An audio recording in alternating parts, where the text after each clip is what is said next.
Good morning, Your Honors. My name is Tamika Franco, and on behalf of the petitioner, Enrique Guerra-Pujol, I will discuss why the Federal Death Penalty Act is inapplicable to Mr. Guerra-Pujol and the people of Puerto Rico. Your Honors, the petitioner requests 1 minute for rebuttal. Thank you, Your Honors. Your Honors, the Federal Death Penalty Act is inapplicable to Mr. Guerra-Pujol and the people of Puerto Rico for the following 3 reasons. First, the Federal Death Penalty Act is locally inapplicable to Puerto Rico under the Puerto Rican Federal Relations Act. Second, the Federal Death Penalty Act violates Mr. Guerra-Pujol's substantive due process rights. And third, the Federal Death Penalty Act violates the International Covenant on Civil and Political Rights, a treaty ratified by Congress. Your Honors, for the foregoing reasons, the petitioner requests that you reverse the First Circuit's decision and hold that the Federal Death Penalty Act is inapplicable to Mr. Guerra-Pujol and the people of Puerto Rico. To my first point, the Puerto Rican Federal Relations Act governs the relationship between the United States and Puerto Rico. It provides that all laws that are locally inapplicable to Puerto Rico have no force or effect in Puerto Rico. When Congress wants to make a law applicable to Puerto Rico, it does so through an express statement of applicability. This is found in the federal copyright laws of Title 17, and it provides that the laws are the federal copyright laws under Title 17. And the statement of applicability is for the 50 states, the District of Columbia, and the Commonwealth of Puerto Rico. There are other federal laws that have the same statement of applicability, including the Occupational Safety and Health Act, the Tariff Act, the Mann Act, the National Bank Act, the Bankruptcy Act. However, the Federal Death Penalty Act does not contain that same statement of applicability to Puerto Rico. Now, does it contain any other similarly situated Commonwealth or territory? No, Your Honor. The nature of Puerto Rico is different. And actually, in the congressional records, it shows that when Puerto Rico became a Commonwealth, one of the congressmen stated that this is a unique situation because Puerto Rico is neither a state nor is it a territory. Now, under the Puerto Rican Federal Relations Act, when we're determining whether a federal law is locally inapplicable to Puerto Rico, Conti Marrero versus Colon Martinez says that we must look at congressional intent, especially when we have cases where there's no statement of applicability. In that case, the First Circuit found that the National Voters Registration Act was inapplicable to Puerto Rico because there was no express statement, and the court looked at congressional intent and found that Congress did not intend to apply that law to Puerto Rico. Does every law that Congress passed has to say that it's applicable to Puerto Rico or not applicable to Puerto Rico to be applicable or implemented? No, Your Honor. However, in this case and in Colon Marrero, the court found that there was no congressional intent. So the test is looking at congressional intent when there's no express statement. And in this, how do you go ahead? And how do we look at congressional intent? Your Honor, by looking at the legislative history. And in this case, the Federal Death Penalty Act there are no findings that there is any intent by looking at the legislative history. Therefore, the Federal Death Penalty Act, just by looking at congressional intent, is inapplicable to Puerto Rico. Furthermore, under the Puerto Rican Federal Relations Act, there's no statement of applicability, no congressional intent. Therefore, the Federal Death Penalty Act is locally inapplicable to Puerto Rico. In addition, Puerto Rico's Constitution provides that the death penalty shall not exist. In 1950, Puerto Rico and the United States formed their relationship by way of a compact. The compact allowed Puerto Rico to create their own constitution. The people of Puerto Rico approved this compact. Was that for Puerto Rico? First, the act did not exist. Second, Puerto Rico had already abolished the death penalty in a statute in 1929. So adding the provision in the Constitution just served as an expression to the United States that the death penalty shall not exist. But that's within Puerto Rico. The Puerto Rican government would not sentence anybody to death. But how does that trump the federal? Your Honor, I respectfully disagree. When the people added that provision in there, it was a signal to the United States because the people knew that the United States had the death penalty and Puerto Rico had already abolished the death penalty. So the agreement was the basis of the nature of the relationship between the United States and Puerto Rico. So it was just based on the agreement, and that is the Death Penalty Act is not what Puerto Rico agreed to. But again, following up on Justice Ferrer's question, and I quote from Quiñones with respect to the Constitution and the relationship between the United States and Puerto Rico. The congressional intent behind the approval of the Puerto Rico Constitution was that the Constitution would operate to organize a local government, and its adoption would in no way alter the applicability of United States laws and federal jurisdiction in Puerto Rico. And that's a direct quote from Quiñones. How would you answer that, unless you think that Quiñones was wrongly decided? Your Honor, I don't believe Quiñones was wrong. However, in applying the federal death penalty, when Puerto Rico had already abolished the death penalty within Puerto Rico internally, applying the Federal Death Penalty Act when the agreement between the United States and Puerto Rico says that the death penalty shall not exist, seeks to unilaterally amend Puerto Rico's constitution in its effect. And Mora versus Torres tells us that Congress is unable to unilaterally amend the agreement between the United States and Puerto Rico. And that is what is happening by the United States applying the Federal Death Penalty Act to Puerto Rico. Therefore, when dealing with something as extreme as the harsh consequence of death, we should not look at Congress's their failure to add a statement of applicability to Puerto Rico as a mere oversight. We should look at it as Congress's intent to exclude Puerto Rico from the act. Which brings me to my second point. Applying the Federal Death Penalty Act to Puerto Rico violates Mr. Guerra Pujol's substantive due process rights, and that's due to the lack of representation in Congress, and it violates the will of the people. The United States Constitution, under the Fifth Amendment, states that no man shall be deprived of life, liberty, or property without due process of law. Within the Due Process Clause flows substantive due process rights. The Due Process Clause guarantees substantive due process rights. It guarantees protected liberties within the word liberty in the Due Process Clause. From that flows a protection. It protects against governmental interference or the government infringing on the rights of the people. Mr. Guerra Pujol's substantive due process rights are being infringed on because there is a lack of representation in Congress. Due to the lack of representation, Mr. Guerra Pujol's rights are being violated, and the resident commissioner has no vote in Congress. So the people of Puerto Rico and Mr. Guerra Pujol have no way to voice their concerns or their opinions about the federal death penalty. The resident commissioner cannot vote yes or no to the Federal Death Penalty Act or any other laws that are applicable to Puerto Rico. Now, if we agree with your argument, then wouldn't it be a wholesale migration to Puerto Rico to get Puerto Rican citizenship and let that be the center of all crime, because you can't be sentenced to death because you're a resident there, you order murders to take place there and no consequences other than life imprisonment? Would we not be inviting that?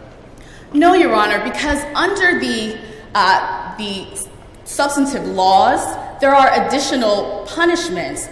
Just the people of Puerto Rico ask not death. The death penalty shall not exist. So the people of Puerto Rico, or anyone who would subsequently migrate to Puerto Rico because the death penalty wouldn't be enacted or be used, they would still know that they would be punishment. They can be subject to life in prison. But death is different.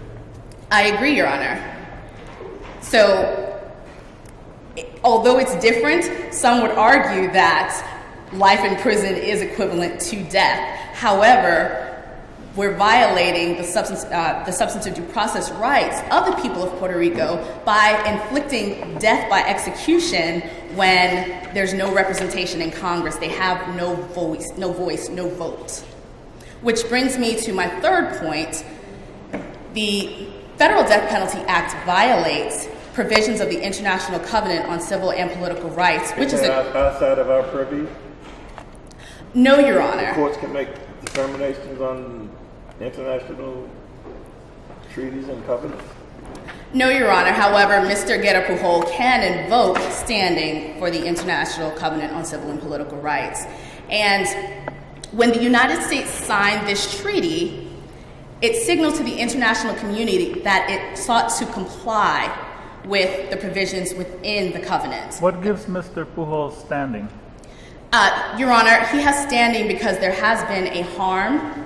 Article 25 of the International Covenant on Civil and Political Rights allows public access through the individual or their chosen representative. Mr. Guerra Pujol does not have access to the political process, the federal political process, because their resident commissioner is unable to vote, and Mr. Guerra Pujol is unable to vote in federal laws, on federal laws. Assuming that you have overcome the obstacle of standing, what about the concept of whether the treaty is self-executing or not self-executing?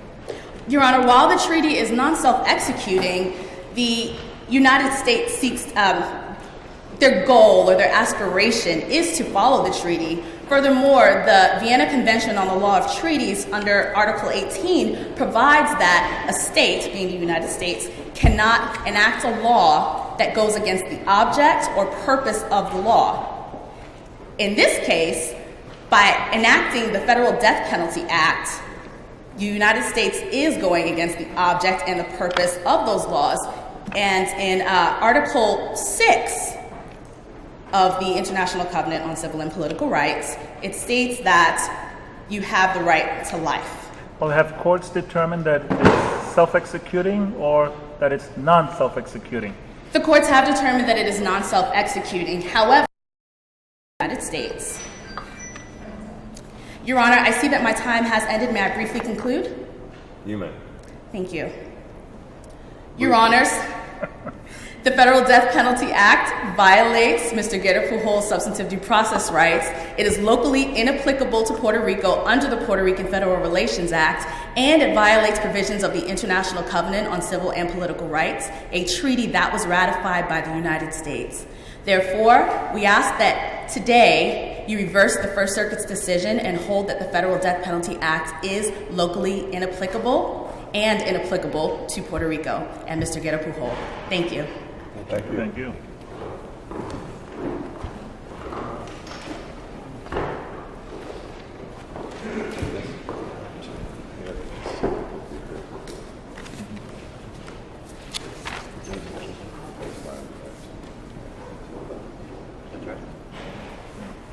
Yeah, we have to have a standard by which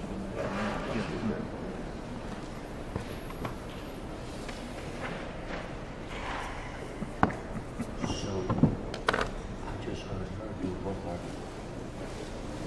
The first argument and the second argument. If there's another next argument. She did all three. We'll find out. But she did all three. You may proceed. You may proceed, counsel. Good morning, Your Honors. My name is Jesse Ramos, and together with my co-counsel, Catherine Caicedo, we represent the respondent in this case, the United States of America. Your Honors, this case is about whether Puerto Rico has the ability to select which federal laws and which federal punishments to apply to the people, to its people. Petitioner was charged and convicted under 2 federal criminal laws and sentenced to death. We ask that you affirm the First Circuit's decision and deny Petitioner's motion to strike the death penalty sentence. There are 3 issues before the court today. I will be addressing the substantive due process issue, and my co-counsel will be addressing whether the federal death penalty is locally applicable to the people of Puerto Rico and whether there is standing to invoke the International Covenant on Civil and Political Rights. Your Honors, this is not a violation of substantive due process for 2 reasons. First, a fundamental right is not involved. As such, the United States has a rational basis for applying the federal death penalty in Puerto Rico. What are they saying that? Are they saying that a fundamental right is involved? What is their claim that that which is the fundamental right involved? Well, here we say the right to life. That's not a fundamental right. A fundamental right to life. It's not fundamental. The U.S. Constitution guarantees that no citizen shall be deprived of life, liberty, or property without due process of law. So apparently it must be a fundamental right if you have to have due process in order to violate it. Yes, it wouldn't be by itself, but yes, we would need also due process in order to respect the right to life. I have to get it right. Are you saying that the right to life is not a fundamental right? Correct. Okay. As such, Your Honors, The right to life is not a fundamental right. not by itself, Your Honor. Here, the criminal justice system has always applied the death penalty. We've always applied it in our criminal justice system. What the founders were concerned about was the deprivation of life without due process. They wanted to ensure that no one would be unjustly deprived of life. They were more concerned with fairness, with just the taking of a life. So isn't the argument that because they concluded that the right to life is so fundamental that it cannot be violated unless there is due process? And if there's due process, obviously there's no violation. But I'm just throwing out to you this statement you're making that the right to life is not a fundamental right. If it were not so, why would then they go in the Constitution go out of the way to say, yeah, you can take that right to life, but only with due process? So don't you think that only with due process is a recognition, an implicit, maybe even explicit recognition that it is a fundamental right? Well, we contend that the right to life without due process is what we want. What we mean to say is that there needs to be some due process. We allow for the death penalty in and of itself as long as there is actual due process. We're not saying that we're not going to have death penalty at all. It is going to exist, but we want to make sure that there is due process. If you considered it a fundamental right by itself, we wouldn't have the death penalty, but we do have it because we consider as long as we have due process here. Isn't that what makes death different from other punishments? That there's a heightened sense of due process and protection of life necessary. That makes death different than other criminal statutes. Yes, Your Honor. And here we can see that there was no unfairness as to the federal criminal convictions themselves. The record is silent as to any procedural issues at the criminal trial, such as any search and seizure issues that may have warranted a claim for unfairness. He had due process of law. He was tried and convicted in the lower court and sentenced to death. Here, Your Honors, because it's not a fundamental right, the government has a rational basis for applying the federal death penalty to the people of Puerto Rico. It's providing punishment for criminals. I think the argument doesn't have to do with rational basis. It has to do with Puerto Rico's constitution and the compacts that the United States ratified. Yes, Your Honor. But here, when we see the law that is being applied to Puerto Rico, because we don't consider it a fundamental right, instead of using a strict scrutiny standard, we use a rational basis. And courts have accepted any reasons as to why it's being applied as long as it's legitimate and reasonable. But what about the arguments that Puerto Rico's situation is unique and that their constitution that our Congress approved explicitly states they wouldn't have the death penalty?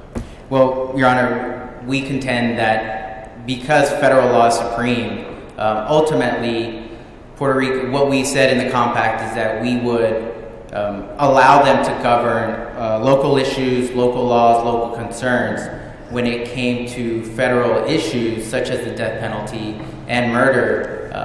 The U.S. government would still be supreme. Here, the Congress have never gave up plenary powers. The U.S. Constitution says that it gives Congress the authority to make all needful rules and regulations concerning any territory to the United States. here, we treat Puerto Rico in the way we treat other non-states, such as the District of Columbia. Although they ban capital punishment in their local laws, they're still nonetheless subject to federal criminal punishment. But what are we to make when the Puerto Rican Constitution was adopted, or provisions concerning such matters as the applicability of the United States laws and federal judicial jurisdiction in Puerto Rico would remain in full force and effect? What this means is, yes, they gave Puerto Rico the chance to ban capital punishment in Puerto Rico, but ultimately federal law would still reign supreme in federal jurisdiction. So you're saying they granted Puerto Rico's the right not to impose the death penalty on its citizens? Your Honors, I see that my time is up. Your time is up when I say it's up. Yes, sir. Yes, Your Honor. Did you hear No flashes. Did you hear the question? Can you repeat the question, Your Honor? It was a friendly. I was trying to throw you a softball. Oh. But basically, what that meant was that Congress allowed Puerto Rico not to enforce the death penalty under its local laws, but not the federal law. That's correct, Your Honor. May I briefly conclude? You may. We ask that the court affirm the First Circuit's decision and deny petitioner's motion to strike the death penalty. Okay. Thank you. Thank you.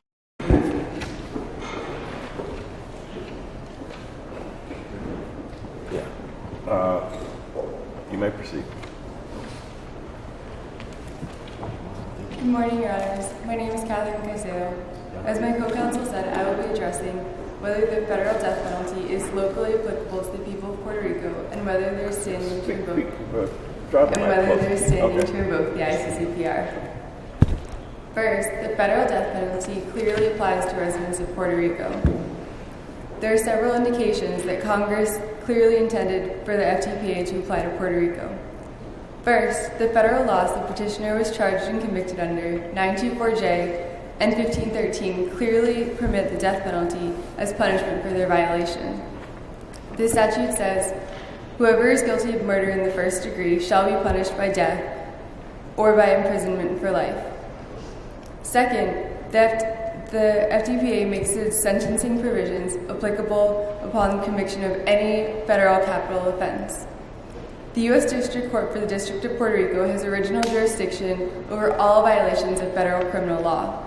This indicates congressional intent that all violations of federal criminal laws would be enforced regardless of any contrary local law. The compact between the United States and Puerto Rico did not permit Puerto Rico to circumvent federal law based on its Commonwealth status. Yeah, but what about the fact that the Congress approved the Constitution before it was actually implemented down in Puerto Rico? Yes, Your Honors. When Congress approved Puerto Rico's Constitution, they indicated their willingness to allow Puerto Rico to govern on local laws. Since the laws that the petitioner violated are federal laws, federal criminal punishments still apply.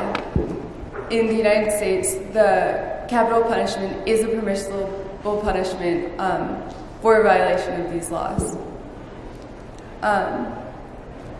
There's ample indication that Congress envisioned that the FTPA would apply to federal cases in Puerto Rico, and no indication that Congress regarded the FTPA as locally inapplicable to Puerto Rico. This brings me to my second point, that applying the federal death penalty to Puerto Rico does not amount to a unilateral change to the Puerto Rican Constitution. does not amount to what? A unilateral change to the Puerto Rican Constitution. When Puerto Rico agreed to become a Commonwealth of the United States, Puerto Rico was only given the right to create and enforce local laws. Congress never ceded the powers to the people of Puerto Rico to pick and choose which federal laws would apply to them. Congress's acceptance of Puerto Rico's Constitution, with the provision of capital punishment intact, indicated only its willingness to allow the people of Puerto Rico to decide that the death penalty would be prohibited for local offenses. And that decision is comparable to that made by the citizens of some states where the death penalty is inapplicable for local offenses, yet they're still subject to capital punishment. What about the argument that Puerto Rico is unique to states or even territories, that it's a commonwealth? What makes that true? Yes, Your Honor. In the compact that Puerto Rico made with the United States, Puerto Rico understood that all federal laws would still apply to its people. Except for under Section 9. the laws that are locally inapplicable have been very few, and the federal laws that the petitioner violated clearly. To here is it pivots up around that particular section. That sure, Congress can pass all the laws, however, it will not pass laws that are locally inapplicable. And the question is this locally inapplicable? If the answer is yes, Congress has unilaterally taken on itself to violate the compact. Obviously, if it's determined that it's not locally inapplicable, then Congress is not violating the compact. Here is Congress violating the compact by unilaterally making a law that is locally inapplicable to Puerto Rico. Or is it locally inapplicable? That's the issue. That's exactly right. Well, Your Honors, Puerto Rico's lack of representation and participation in Congress is dictated by the United States Constitution. Puerto Rico is situated no differently than any other non-state, such as the District of Columbia, where federal capital cases are brought despite local laws banning capital punishment. In this case, Your Honors, the petitioner violated a federal law, and Puerto Rico never had the ability to refuse to enforce federal law. Well, let me ask you this. Now, when the compact and the Constitution were approved by the United States, did the United States government ask Puerto Rico to delete certain things? Yes, Your Honor. Did Puerto Rico have the right to say, no, we don't want to delete it? I'm not sure, Your Honor. In this case, however, it was made clear that all federal laws would apply to Puerto Rico. In not objecting to Puerto Rico's ban on the death penalty, all that Congress was doing was allowing them the power to prohibit it for violations of local offenses. For my third point, Your Honors, the petitioner does not have standing to invoke the ICCPR. The ICCPR is non-self-executing and does not grant standing. Congress has declared that Articles 1 through 27 of the ICCPR are non-self-executing, and treaties affect United States law only if they're self-executing or otherwise given effect by congressional legislation. In conclusion, Your Honors, there has been no arbitrary deprivation of life because the record is silent as to whether there was any inappropriate conduct relating to the criminal trial. The petitioner was charged and convicted under 2 federal statutes that clearly allow for the death penalty. The petitioner has no standing to invoke the ICCPR, and there has been no violation of due process. For these reasons, we respectfully request that you affirm the lower court's decision denying the petitioner's motion to strike the death penalty. Thank you. Thank you.